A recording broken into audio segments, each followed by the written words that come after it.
Hello friends, রোশনাই এপিসোডে আমাদের আগামী পর্বে দেখানো হবে গরিমা দুবাই থেকে ফিরে আসার পরে রোশনাইকে বাড়ি থেকে বের করে দেওয়া হয়। তাতে আরণ্যক আবারও অসুস্থ হয়ে পড়ে। গরিমা কি বাঁচাতে পারবে আরণ্যককে? জানতে হলে আমাদের টলি স্টোরি টাইম চ্যানেলে চোখ রাখুন। রোশনাই বাদশার জন্য খাবার বানাচ্ছে। ওই মুহূর্তে বাদশার মা ও বৌদি এসে বলল, এই মেয়েটা রান্নাঘরে কি করছে?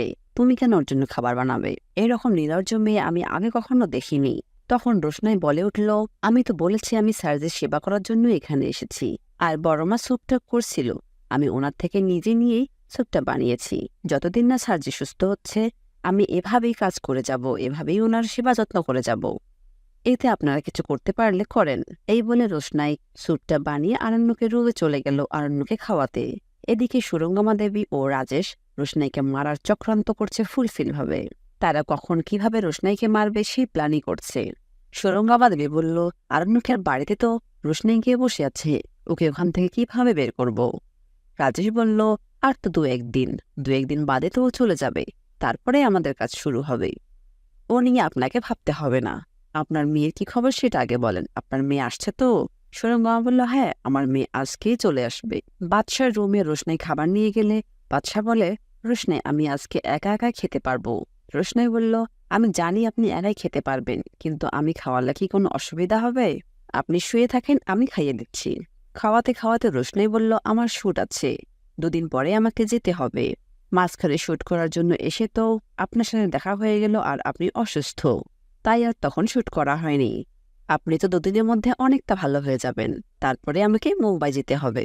আর আপনি পুরোপুরি সুস্থ হয়ে গেলে আমি কয়েকদিন পর আবার আসব।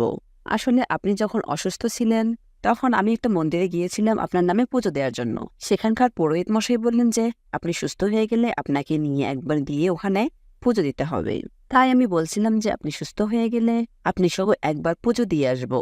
আরণ্যক বলল, আমাকে নিয়ে এত ভাবো তুমি? রোশনাই বলল, কই আর ভাবলাম, আমি তো আদিত্যকে নিয়েই ভাবি সবসময়। এরপর রোশনাই বলল, আপনি প্লিজ গরিমাদির সঙ্গে খারাপ ব্যবহার করবেন না।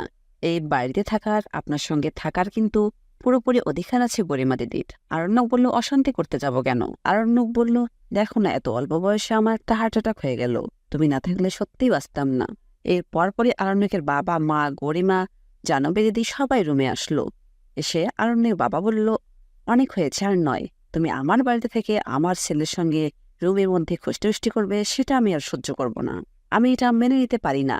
এনিওয়ে, তুমি যাও, তোমার ব্যাগপত্র গুছিয়ে তোমার পথে তুমি চলে যাও। রোশনাই বলল, আপনি কি সত্যিই সার্জের বাবা? আপনি কি সত্যিই সার্জের মা? আর গরিমা দিদি, তুমি কি সত্যিই ওনার স্ত্রী? তা না হলে ওনার ভালোটা তো কেউ দেখতে পাচ্ছে না, কেউই বুঝতে যাচ্ছে না ওনার মনকে। এরপর বাদশার পরিবার রোশনাইকে চরমভাবে অপমান করতে লাগলো। এগুলো দেখে বাদশা অনেক উত্তেজিত হতে লাগলো। ওরা রোশনাইকে বাড়ি থেকে বের করে দিতে চাইলে বাদশাহ বলে, আমিও তাহলে বাড়ি থেকে বের হয়ে যাব। এবার কি রোশনাই একাই চলে যাবে, নাকি বাদশাহ যাবে রোশনাইর সঙ্গে? জানতে হলে আমাদের টোলে স্টোরি টাইম চ্যানেলের পাশেই থাকুন। আর আপনাদের সুন্দর মতামত আমাদের কমেন্ট বক্সে কমেন্ট করে জানাবেন। ধন্যবাদ।